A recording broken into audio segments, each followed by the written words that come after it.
बिस्मिल्लाहिर्रहमानिर्रहीम। मुअज़्ज़ज़ सामीन, मैं हूँ नदीम, आपका भाई। उम्मीद है कि आप खैर आफियत के साथ होंगे। आज की हमारी टॉपिक है आयत सजदा। आयत सजदा के बुनियादी जो मसाइल है, तकरीबन 5 मसाइल के बारे में आज हम आपको बताएंगे। सबसे पहले मसला वो ये है कि नमाज में आयत सजदा किस तरह अदा करें। अगर एक शख्स नमाज के दौरान उसने आयत सजदा पढ़ी तो आयत सजदा करने का तरीका क्या है?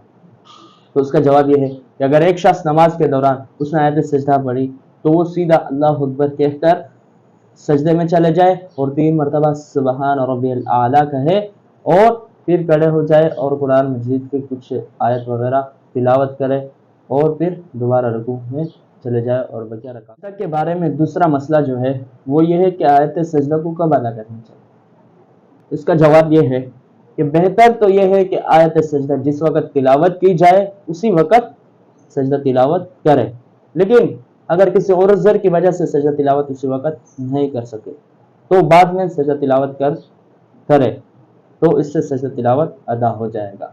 लेकिन बेहतर बात यह है कि जिस वक़्त आयत सजदा तिलावत करे उसी। तीसरा अहम मसला वो ये है कि अगर कोई शख्स तिलावत मोबाइल में या MP3 में या किसी और चीज़ में लगाए और उसको सुने तो क्या उस वक़्त उस पर सजदा तिलावत वाजिब होता है या नहीं। इसका जवाब ये है, इसमें तफसील है। अगर मोबाइल में पहले से रिकॉर्ड शुदा तिलावत हो, जो पहले से रिकॉर्ड शुदा हो, तो उस वक़्त अगर मोबाइल से तिलावत आयत सजदा तिलावत की जाए तो उस वक़्त सजदा वाजिब नहीं होता। लेकिन अगर मोबाइल में लाइव प्रोग्राम चल रहा हो या टीवी में लाइव प्रोग्राम चल रहा हो तो उस वक़्त अगर आयत सजदा आ जाए तो ये आयत सजदा वाजिब होगा। मोबाइल से तिलावत कुरान करीम सुनना बेहतर तो यह है कि इंसान उसको अदब के साथ बैठकर सुने और उसको तरफ तवज्जो दे, वाजिब नहीं है, लेकिन बेहतर यह है कि आदमी जब कुरान मजीद की तिलावत लगाए तो उसकी तरफ तवज्जो दे, ना कि दूसरे काम काज भी मशहूर हो जाए। अदब का तकाजा ये। मसला आयत सजदे से मुतालिक सवाल यह है कि एक ही वक़्त में 14 सजदे तिलावत अदा करने का क्या तरीका है। तो इसका जवाब यह है कि बेहतर यह है कि कुरान मजीद जिस वक़्त तिलावत की जाए उस वक़्त आयत सजदा कर दी जाए।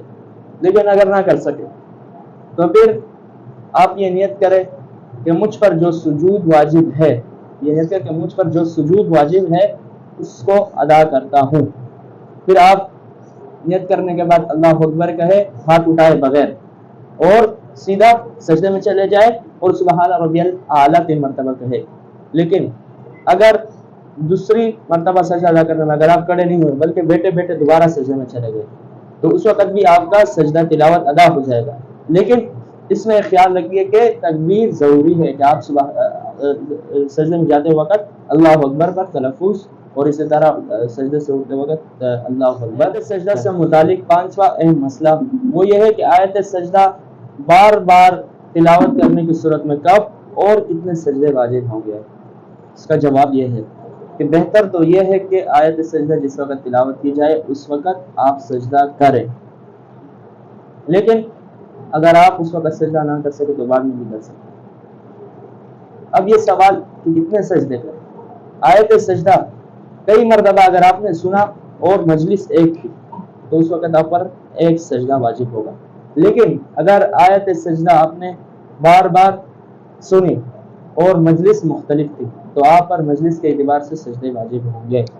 लेकिन अगर मुख्तलिफ आयत सजदा सुनी तो उस वक़्त आप पर उसी हिसाब से सजदा वाजिब होंगे। मिसाल के तौर पर 3 आयत सजदा सुनी तो उस वक़्त आप पर 3 आयत सजदा वाजिब होंगे। 3 आयतें मुख्तलिफ, 3 आयतें जिसमें सजदा है वो सुनी तो उस वक़्त आप पर 3 सजदे वाजिब होंगे।